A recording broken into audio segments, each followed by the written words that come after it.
ఆఖరికి కొన్ని సందర్భాలలో గుండెపోటు వస్తే స్టీరింగ్ మీదనే గుండెపోటు వచ్చి చచ్చిపోయినటువంటి పరిస్థితులు మనం చూసాం. అయినా కూడా ఆ కార్మిక సోదరుడు ఆ డ్రైవర్ తన స్టీరింగ్ వదిలిపెట్టాడు. ఎందుకంటే కనురెప్ప పాటు కాలం ఏమరపాటు ఉన్నా పోయేది తన ప్రాణం, 60 మంది ప్రాణాలు పోతాయి.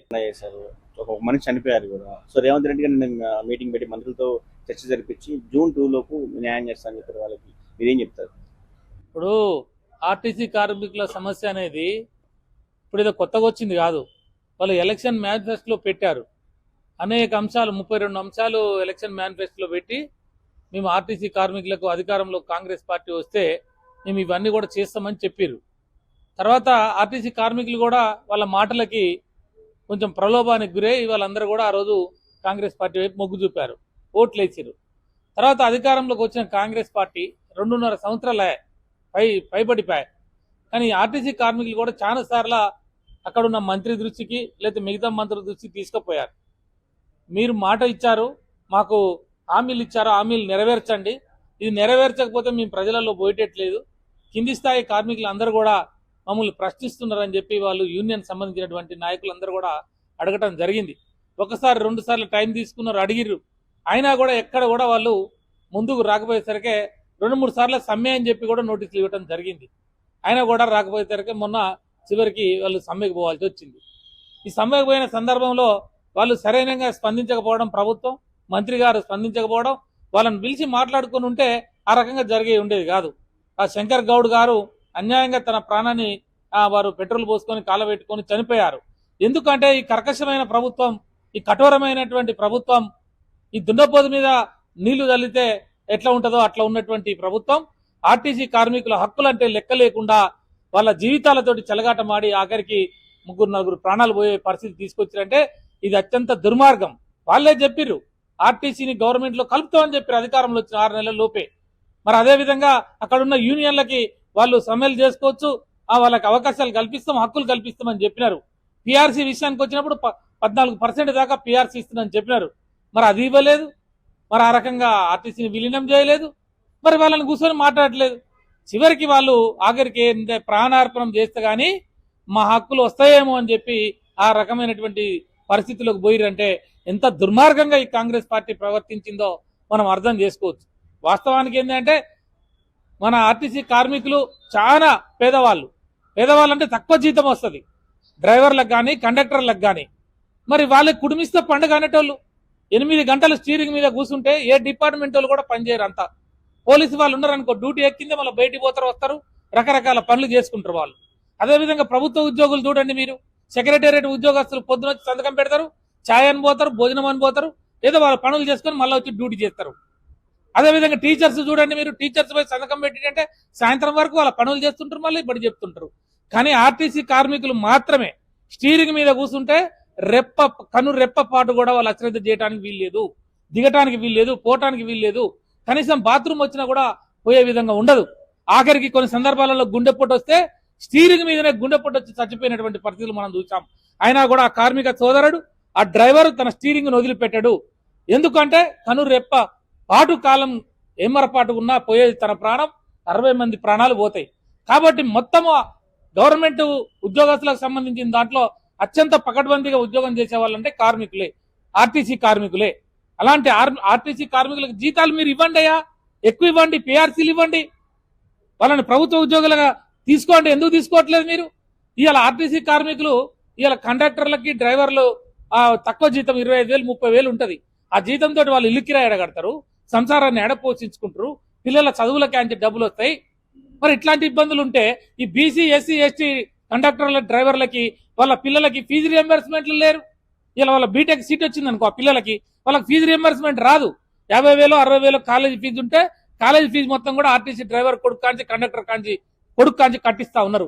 ఒక LLB చదువుకుందామంటే ఆ పిల్లల్ని ఫీజు కట్టమని అంటా ఉన్నారు. కాబట్టి ఏమంటున్న పేద బీసీ ఎస్సీ ఎస్టీ ఆర్టీసీ కార్మికులు ఎవరైతే డ్రైవర్ కానీ కండక్టర్ కానీ శ్రామికులు కానీ ఎవరైతే ఉన్నారో వాళ్ళ పిల్లలందరికీ కూడా ఫీజు రియంబర్స్మెంట్ పథకం అమలు చేయాలి. ఎందుకంటే నువ్వు ఇచ్చేదే సాలిసాలని జీతము, ఆ సాలిసాలని జీతంలో సంసారాలు నడవటమే కష్టము. మళ్ళీ నువ్వు వారికి ఫీజు రియంబర్స్మెంట్ లేదని చెప్తే వాళ్ళ పిల్లలు ఎక్కడ పోవాలి?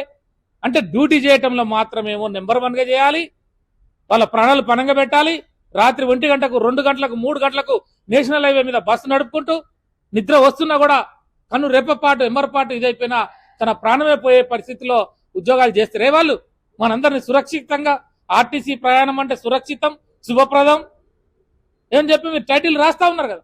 అట్లా మరి ప్రజలకి అంత రక్షిత ఇచ్చేది ఎవరు? ఆ కార్మికులే కదా. అంటే అలాంటి కార్మికులకి మీరు ఇలా అవకాశాలు ఇవ్వకుండా జీతాలు పెంచకుండా మరి ఆ ప్రభుత్వ ఉద్యోగులు చూడకుండా చేస్తే ఇలా చనిపోయే పరిస్థితి వచ్చిందంటే ఈ దిక్కుమాలిన ప్రభుత్వం, ఈ పొన్నం ప్రభాకర్ గాని ముఖ్యమంత్రి గాని ఈ చనిపోయిన శంకర్ గౌడ్ చావుకి మరి బేషరతుగా వాళ్ళు అసలు రాజీనామా చేయాలంటారు. నేను ఈ ముఖ్యమంత్రి పదవిలో కొనసాగడానికి వీలు లేదు.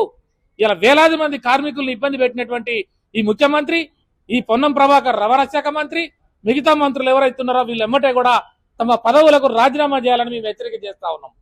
ఇప్పుడు ఉచిత బస్సు అని చెప్పి దానికి 60 మంది పట్టే బస్సులో 160 మంది నుంచి 101 మందిని ఎక్కించి తిప్పుతున్నారు కదా సార్, దాని మీద మీ ఒపీనియన్ ఏంటంటే?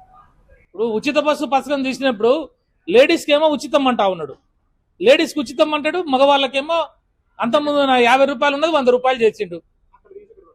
మళ్ళీ నువ్వు ఇంతకుముందు ఒక 5 బస్సులు 6 బస్సులు వచ్చాయి ఒక రూట్ల, ఇప్పుడు 2 బస్సులే చేసినాడు. మరి మిగతా 3 బస్సుల పరిస్థితి ఏంటి?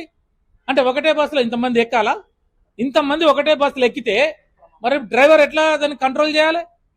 డ్రైవర్ ఇక్కడ బ్రేక్ కొడితే బస్సు పోయి అక్కడ బ్రేక్ పడుతుంది. అసలే సరే అటు ఇటు కాకుండా ఉంటాయి బస్సులు, సరైనటువంటి కండిషన్లో ఉండవు. మరి నువ్వు జనాన్ని ఎక్కువ ఎక్కిస్తావు, ఎక్కిన వాళ్ళు మళ్ళీ కిలోమీటర్ పోకముందే ఆపమని అడుగుతున్నారు. లేడీస్ బస్ స్టాప్ రాకముందే ఆపమంటాడు. వాడు ఎక్కుతాడు, వాళ్ళు దిగుతున్నారు, ఆపకపోతే డ్రైవర్ని కొడుతున్నారు, కండక్టర్ని తిడుతున్నారు. వాళ్ళే సీట్లు దొరకక సీట్లు సరిపోక వాళ్ళే జుట్లు పట్టుకొని ఆడోళ్ళు తనుకుంటా ఉన్నారు. ఇవాళ వాళ్ళు అందులో కూర్చొనే కొంతమంది బ్రష్ చేస్తున్నారు, అందులో కూర్చొనే కొంతమంది సూదులు పెట్టి కుడతా ఉన్నారు.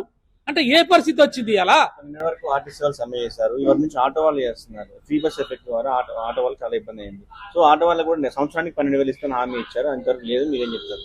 ఆ రోజు కేసీఆర్ గారు ప్రభుత్వం మీద లేనిపోని ఆరోపణలు చేసి మేమేదో ఆ వైకుంఠాన్ని తీసుకొచ్చి మీ చేతిలో పెడతాం, ఆర్టీసీ కార్మికులకి ఈ రకంగా చేస్తాం, మరి అదే విధంగా ఆటో డ్రైవర్లకి 12,000 రూపాయలు సంవత్సరానికి ఇస్తాం, లేకపోతే ఇన్సూరెన్స్ ఇస్తాం, బండికి సబ్సిడీ ఇస్తాం ఏవో చెప్పారు. మరి అవన్నీ 2.5 సంవత్సరాలు అయింది కూడా ఆటో కార్మికులకు కూడా చేయలేదు కదా. ఆటో కార్మికులు కూడా ఈ రోజు రాష్ట్రంలో 50 మంది 60 మంది చనిపోయారు. దపదపాలుగా వాళ్ళు కూడా మరి సమ్మెకు పోతామని చెప్పినారు. ఆ యూనియన్లు కూడా ప్రకటిస్తా ఉన్నాయి. వాళ్ళు చాలా సందర్భాలలో ఇందిరా పార్క్ దగ్గర కూర్చున్నారు, కన్సర్న్ మంత్రి గారిని కలిసి రిప్రజెంటేషన్లు ఇచ్చారు, ముఖ్యమంత్రి గారికి తమ అప్పీల్ తెలియజేశారు. ఏది తెలియజేసినా కూడా ఆటో కార్మికుల వాళ్ళని కూడా చాలా నిర్లక్ష్యంగా చూస్తున్నది ఈ ప్రభుత్వం. కాబట్టి నువ్వు పెడతా అంటే ఎవరికైనా ఆశ అండి. ఇవాళ తెలంగాణలో ఎట్లుంటుందంటే పేద వర్గాలు కష్టపడి పనిచేసుకొని పొద్దస్తమానం పనిచేస్తే 1000 రూపాయలు వస్తే సంతోషపడతారు. ఇళ్లలోకి పోయి భార్య పిల్లల్ని చదువుకోవాలని చూసేటువంటి ఆటో కార్మికుల్ని నువ్వు రెచ్చగొట్టినావు. మరి వాళ్ళని ఇయ్యపోయేసరికి వాళ్ళంతా మళ్ళీ అది ఇయ్యకపోతే మళ్ళీ ఉచిత బస్సు అని తెచ్చివి. ఉచిత బస్సు తీయటం వల్ల ఏమైంది? ప్రజలందరూ కూడా దాంట్లో పోతున్నారు. మరి వీడేమో లోన్ తీసుకొచ్చి ఆటో కొనే, మరి నెల ఈఎంఐలు కట్టాలి, మళ్ళీ ఇంట్లో సంసారం వెళ్ళాలి, పిల్లల స్కూల్ ఫీజులు కట్టాలి. మరి ఇవే వెళ్ళట్లేదు. ఆ బస్సులనేమో వాళ్ళు మహిళలంతా అటు పోతా ఉన్నారు. మరి వీడి రోడ్డు మీద పొద్దున్న నుంచి పొదుగులు ఉండే డబ్బు రాకపోయా, నెల వచ్చేసరికి వాడికి ఈఎంఐ కట్టపాయ, ఇల్లు కిరాయి కట్టపాయ. ఈ మనోవేదనతోటి కుటుంబ పోషణలో ఇబ్బంది పడ్డటువంటి కార్మికులు, ఆటో కార్మికులు ఈరోజు 55 మంది, ఈ ప్రభుత్వం వచ్చిన 60 మంది సుమారు ఇట్లనే నిన్న శంకర్ గౌడ్ ఎట్ట చచ్చిపోయారో ఒక్కొక్కరు ఒక రకంగా చచ్చిపోతా ఉన్నారు. మానసిక వేదనకు గురవుతా ఉన్నారు. జీవన భద్రత లేదు. పిల్లల్ని చదువుకుంటామా, మేము బతుకుతామా లేదా అనే పరిస్థితుల్లో వాళ్ళు ఉన్నారు. అందుకే మేము ఏమంటున్నాం, ఎట్టి పరిస్థితుల్లో ఆర్టీసీ కార్మికుల విషయంలో ఈ ప్రభుత్వం స్పందించాలి. ఈ ప్రభుత్వం స్పందించి వాళ్ళ యొక్క డిమాండ్స్ ఏవైతే ఉన్నాయో ఆ డిమాండ్స్ తప్పకుండా ఇంప్లిమెంట్ చేయాలని చెప్పి మేము డిమాండ్ చేస్తా ఉన్నాం.